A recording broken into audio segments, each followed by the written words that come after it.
चला मंडळी, गरमीचे दिवस चालू झालेले आहेत तर मुलांची सारखी फरमाईश असते की काहीतरी थंड खायचे, आईस्क्रीम खायचे आणि नेहमी ती बाहेरची खात असतात. तर बाहेरचं खायला देण्यापेक्षा अशा पद्धतीची तुम्ही झटपट घरच्या घरी कशी आईस्क्रीम बनवता येईल ती आपण बघणार आहोत. कमी साहित्यामध्ये इथं सोपी पद्धत दाखवलेली आहे, तर नक्की व्हिडिओ आहे तो शेवटपर्यंत बघा. काय अप्रतिम अशी आईस्क्रीम झालेली आहे, बघूनच तोंडाला अगदी पाणी सुटेल. नमस्कार मंडळी, स्वागत आहे आपलं संगीता सोमी किचन मध्ये. चला तर मंडळी, आज आपण एक आईस्क्रीम बनवणार आहे. ती चॉकलेट आईस्क्रीम बनवणार आहे. अतिशय सोप्या पद्धतीने दाखवली आहे आणि कमी साहित्यामध्ये तयार होते. चला तर मग आपण जास्त वेळ न घालवता रेसिपीला सुरुवात करूया. इथं मी डार्क चॉकलेट घेतलेलं आहे आणि त्याचबरोबर आपण इथं कोको पावडर घेतलेली. आता जे डार्क चॉकलेट घेतलेलं आहे त्याचे बघू शकता, इथं मी 9 घड्या घेतलेल्या आहेत, म्हणजे 9 भाग घेतलेले आहेत त्याचे. तर अशा पद्धतीने आपण ते कट करून घ्या. तुमचं ते कमी जास्त थोडंसं चॉकलेट घेतलं तरीही चालू शकतं, काही फरक पडत नाहीये. थोडंसं साहित्य कमी जास्त झालं तरीही चालेल. बघा आता हे आहे ना, ते मी थोडा वेळ बाहेर काढून ठेवलं. त्यानंतर अशा पद्धतीने आपण कट करून घेऊया.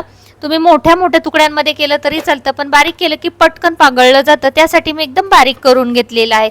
आता चॉकलेट कट करून आपलं झालेलं आहे. आता एक कढई घेतलेली आहे आणि कढईमध्ये तसंच आपण चॉकलेट घालून घेऊया. गॅस मी बंद ठेवलेला आहे. आता याच्यामध्ये आपण सगळं साहित्य घालून घेऊया आणि मग गॅस आपण चालू करायचा आहे. तर ही गोष्ट लक्षात ठेवा की गॅस सुरुवातीला चालू करायचा नाही. चॉकलेट टाकलं, त्यानंतर आपण याच्यावरती आहे ती कोको पावडर घालून घ्यायची आहे. ही चांगल्या कंपनीची कोको पावडर आहे, त्यामुळे 3 चमचे घातलेली आहे. लाईट किंवा साध्या कंपनीची असेल तर तुम्ही याच्यामध्ये थोडी जास्त कोको पावडरचा वापर करा. त्यानंतर आपण याच्यावरती दूध घालणार आहे. तर अर्धा कप दूध घेतलेला आहे. आता अर्धा कप दूध सुरुवातीला मी मिक्स करून घेणार आहे, तुम्ही चमच्याच्या साहाय्याने किंवा याच्यामध्ये.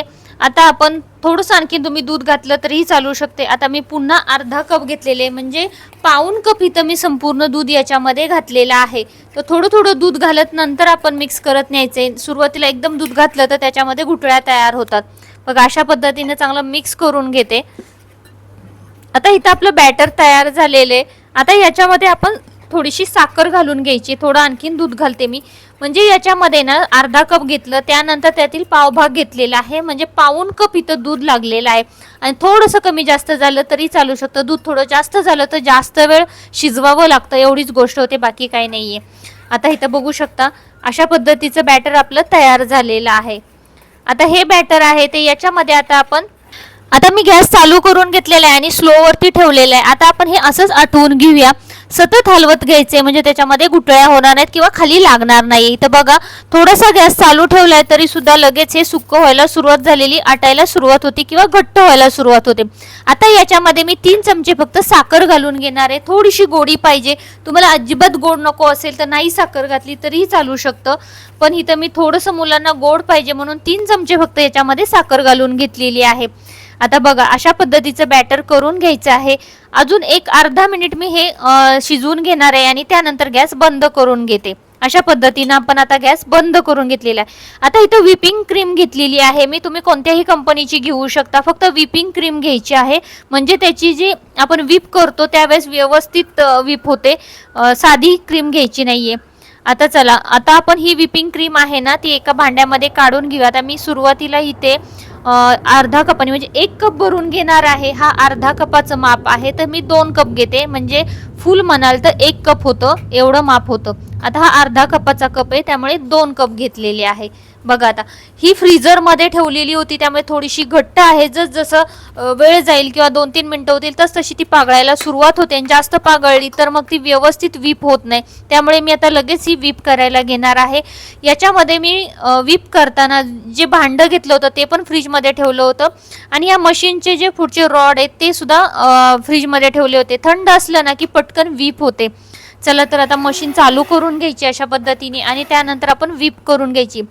आपण ही क्रीम आहे ना ती व्हिप करतो, तर जी स्ट्रॉबेरी विथ क्रीम किंवा अशी क्रीमसाठी जी वापरतो ना त्या पद्धतीची एकदम घट्ट नाही करायची. थोडंसं त्याच्यामध्ये कमी करायची, म्हणजे आपली आईस्क्रीम आहे ती एकदम सॉफ्ट बनली जाते.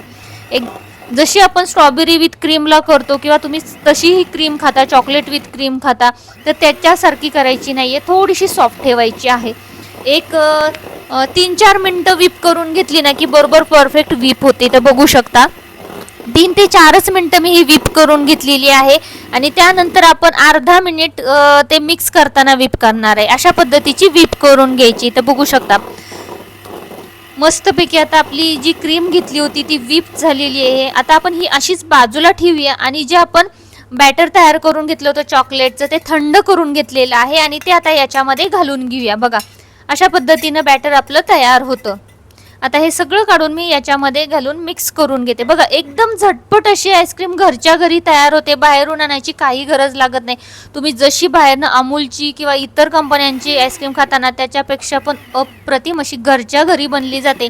आणि साहित्य बघाल तर 2-3 साहित्यामध्ये तयार होते, त्यामुळे जास्त साहित्यही लागत नाही आणि घरच्या घरी तयार होते पटकन. तर अशा पद्धतीची आईस्क्रीम तुम्ही बनवून ठेवली तर 4 दिवस म्हटलं तरी मुलं खाऊ शकतात. जर 4 दिवस शिल्लक राहिली तर 4 दिवस खाऊ शकतात, कारण की एवढी छान आईस्क्रीम बनते ना, तर ती 1 दिवसाच्या वरती तर शिल्लक राहणारच नाही तुमच्याकडे. बघा आता आपण 1 मिनिट पुन्हा चॉकलेट घातल्यानंतर मिक्स करून घेतलेलं आहे आणि त्यानंतर आता आपण एका डब्यामध्ये काढून घेऊ. अशा पद्धतीचं बॅटर तयार झालं पाहिजे. आपण जी क्रीम व्हिप करतो ना ती थोडीशी कमी व्हिप करायची, म्हणजे व्यवस्थित आपली आईस्क्रीम आहे ती सॉफ्ट बनते. बघा अशा पद्धतीचं बॅटर तयार करून घ्यायचं आहे. चला तर आता आपण एका भांड्यामध्ये काढून घेऊ. तुम्ही कोणत्याही स्टीलच्या भांड्यामध्ये किंवा प्लास्टिकच्या किंवा काचेच्या भांड्यामध्ये काढून घेऊ शकता. इथे मी प्लास्टिकचा डब्बा घेतलेला आहे आणि त्याच्यामध्ये हे बॅटर सगळं ओतून घेते. आता याच्यामध्ये तुम्हाला आवडत असेल तर चॉको चिप्स मिक्स करू शकता तुम्ही, किंवा मग चॉकलेटचे डार्क कंपाऊंड असतं त्याचे तुकडे छोटे छोटे करायचे, ते टाकून द्यायचे आहेत. बघा आता मी वरून चॉको चिप्स टाकते, पूर्ण सगळ्यामध्ये मिक्स करत नाही, कारण की खूप जास्त मग चॉकलेट लागतं. फक्त वरनं थोडेसे टाकणार आहेत चॉको चिप्स. तुम्हाला हवं असेल तर बॅटरमध्ये हे मिक्स करू शकता. बघा काय मस्त अशी आपली आईस्क्रीम दिसते की नाही. आता याच्यावरनं तुम्ही प्लास्टिकचा एखादा कागद किंवा मग बटर पेपर असेल तर तो वरून लावा, म्हणजे काय होतं की जो फ्रीजमध्ये ठेवल्यानंतर जो फ्रीजमध्ये बर्फ तयार होतो तर तो त्याच्यामध्ये होत नाही, किंवा पाणी त्याच्यामध्ये तयार होत नाही, झालं तरी कागदाच्या वरती तयार होतं. बघा अशा पद्धतीने मी कागद लावून घेते आणि त्यानंतर आपण याचं झाकण लावून घेऊया आणि मग आपण हे फ्रीजमध्ये ठेवून घ्यायचे. कमीत कमी 5 ते 6 तास चांगलं फ्रीजमध्ये ठेवून घ्यायचं, फ्रीझरमध्ये. मग ते आपली व्यवस्थित आईस्क्रीम तयार होते. चला तर आता आपण फ्रीझरमध्ये टाकूया आणि 5 ते 6 तासानंतर बघूया. ॲक्च्युली एवढा वेट करायला होत नाही की कधी आईस्क्रीम तयार होते आणि कधी खातोय. तर आता 5 ते 6 तास झालेले आहेत. आता आपली आईस्क्रीम आहे ती बघूया आपण कशी तयार झालेली. बघा काय अप्रतिम अशी दिसते. आणि ही ना तुम्ही 1 मिनिट नुसती बाहेर काढून ठेवलीत ना तर आपोआप ती पागळायला सुरुवात होते. म्हणजे ही आपली परफेक्ट आईस्क्रीम आहे ती तयार झालेली. तर बघू शकता मी जस्ट फ्रीजमधनं काढलेली आहे 5 ते 6 तासानंतर, आणि तरीसुद्धा ही आईस्क्रीम आहे ती सॉफ्ट आहे. जशी तुम्ही ठेवाल तशी आणखीन सॉफ्ट होते आणि चवीला म्हणाल ना तर अतिशय भन्नाट अशी लागते. तुम्ही एकदा बनवाल तर खरंच पुन्हा पुन्हा नक्कीच बनवाल. तुम्ही एकदा अशा पद्धतीची बनवून बघा, तुमची कशी आईस्क्रीम तयार झाली ती नक्की मला सांगा. चला तर मंडळी, मी तर टेस्ट करून बघणार आहे कशी झालेली आहे ती. बघूनच अगदी तोंडाला पाणी सुटलेले. इथं बघू शकता किती सॉफ्ट आईस्क्रीम दिसते ती. अजिबात कडक होत नाही, त्याच्यामध्ये बर्फ तयार होत नाही आणि जी मापं दिलेली आहे ती परफेक्ट अशी मापं दिलेली आहेत. तर अशा पद्धतीची आईस्क्रीम आहे ती नक्की या उन्हाळ्यामध्ये तुम्ही बनवून बघा. तुम्ही इथपर्यंत व्हिडिओ बघत असाल आणि तुम्हाला ही रेसिपी जर आवडली असेल तर नक्की चॅनलला लाईक, शेअर करा आणि सबस्क्राईब करा. एक छोटीशी कमेंट करा की ज्यामुळे मला नेक्स्ट व्हिडिओ बनवण्यासाठी मोटिवेशन मिळेल आणि नक्कीच मी दुसरा व्हिडिओ आणखीनही बनवेन. चला तर मंडळी, मी तर आता टेस्ट करून बघते, कारण की वेट होत नाही. अप्रतिम अशी आईस्क्रीम झालेली आहे. तुम्ही पण अशा पद्धतीची बनवून बघा नक्की. धन्यवाद.